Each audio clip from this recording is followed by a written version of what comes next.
count how many cuisines, different cuisines, have their own rendition of chicken soup. I'm not talking chicken stock now, I'm talking chicken soup. I also can't count how many times my students, my cooking students, have said to me, Lauren, how come your chicken soup is so gorgeous? It's so golden. It's not fatty, and the vegetables actually have texture. So what I want to do is to take you through the process of the scenario when most often people make chicken soup. Other than a holiday, I want to talk about when a person doesn't feel good. Let's say a child or a spouse or a partner shows up in front of you one morning and says, you know, their eyes are red, they're blowing their nose, they don't feel good, and they say, I have a cold. And you, being the wonderful person that you are, say, stop, I'm going to make you the best pot of chicken soup. And you run to the market and you get a chicken, you get all sorts of vegetables. You come home, you put all this stuff in a pot, you fill it with cold water, and you boil the heck out of everything so that, of course, you're trying to flavor the water somehow with something. Then, in order for that person, you know, the one who's sick, to have something hot and nurturing on that day, which is, of course, the only day that counts, in order to have that happen, you have to serve them pale, greasy broth with overcooked vegetables and chicken that's absolutely dry as a bone. There's no way out unless you have chicken stock in your freezer. I have chicken stock in my freezer all the time. Let me show you how I do it.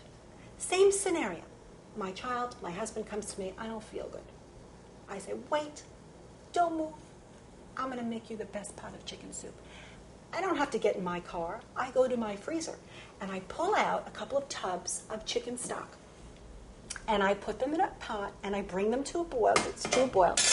Here it is, my chicken stock. Now, just so you know, this is not seasoned. I don't season my stock because I want it to stay as versatile as possible because I don't know ultimately where it's going to be used. So I'm going to season it now with some salt.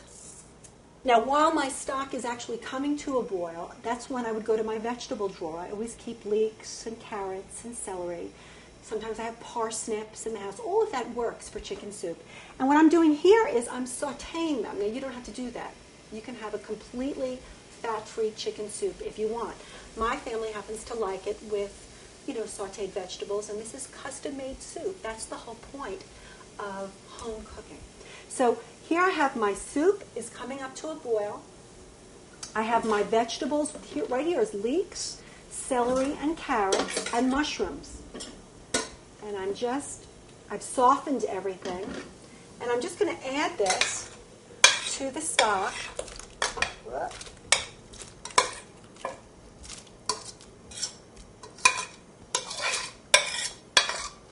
Get every bit. I'm a scraper.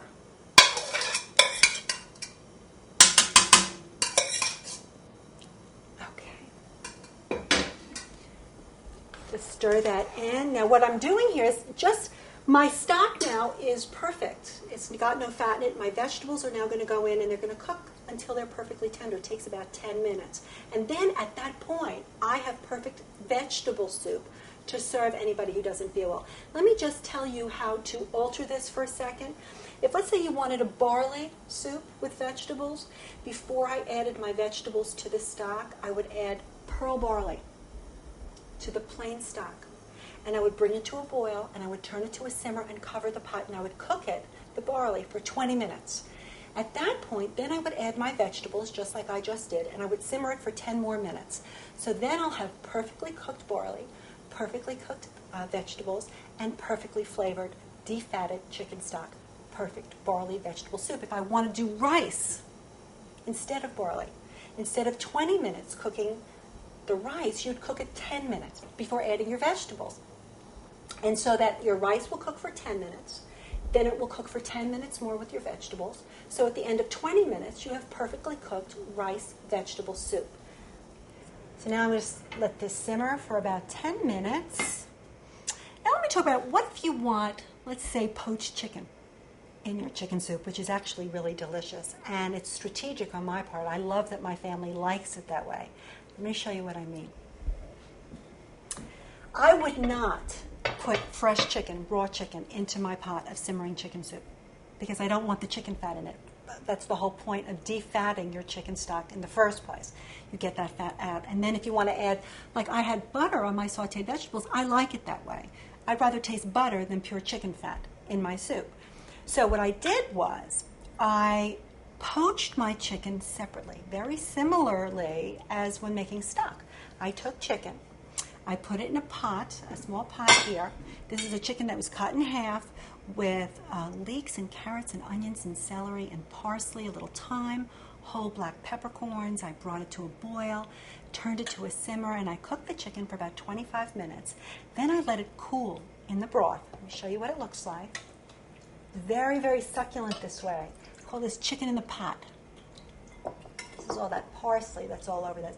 And then what you do is when this gets cool enough to handle, you just separate the skin and the bones from the chicken meat, which I've done here. Here's all this wonderful chicken meat. Here are the skin and the bones. What I'm going to do now is I'm going to take the skin and the bones, put them back into the poaching pot, and then bring this back up to a boil and simmer it for about an hour. So what I'm doing here, you see, this is how you keep chicken stock in your life. I used it when one of my children didn't feel well.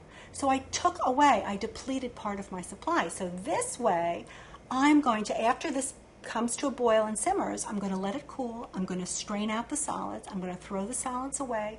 I'm going to put this liquid into the refrigerator and let the fat rise again, take the fat off, and then I'm going to freeze the stock for another day. Whether it's soup or rice or stew, whatever, I'm going to have stock in my freezer. So I'm just going to put that over there like that. Now I want to finish my soup. My vegetables are perfectly tender. I'm going to add some salt. Remember, that person has a cold, so they don't taste much, so you want to have your chicken soup be nice and seasoned. Some pepper. I'm going to add my perfectly cooked chicken meat.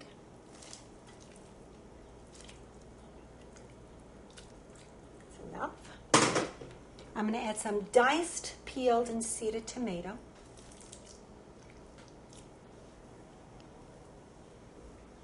Some thawed frozen peas.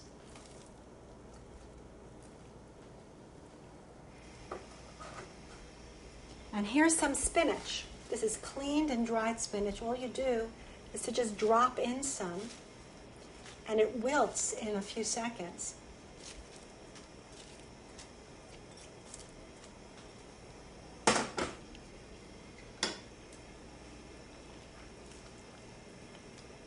Just going to let these ingredients heat through. What I usually do is I'll make a pot of this, and then my family will just come in during the day and just help themselves. Of course, the sick person, they get first dibs, and you save seconds for them. I'm just heating this through.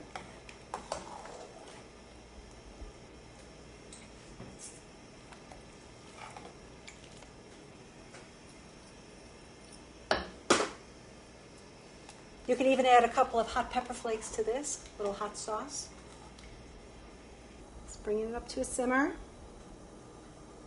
By the way, when you're simmering something and you want it to get really hot, the way you know it is when you see a bubble through the center. Things, when they're cooking, they heat from the side, the outside in. So at first you're going to see little bubbles around the outside, and then what you want to do is to bring that heat source into the center. What you want to see is little bubbles at the center. That's how you know it's really hot. I'm going to turn it off now.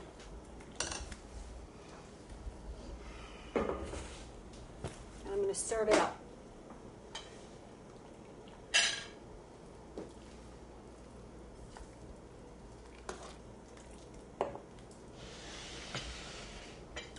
Now, that's what I call a bowl of soup. I have to taste this.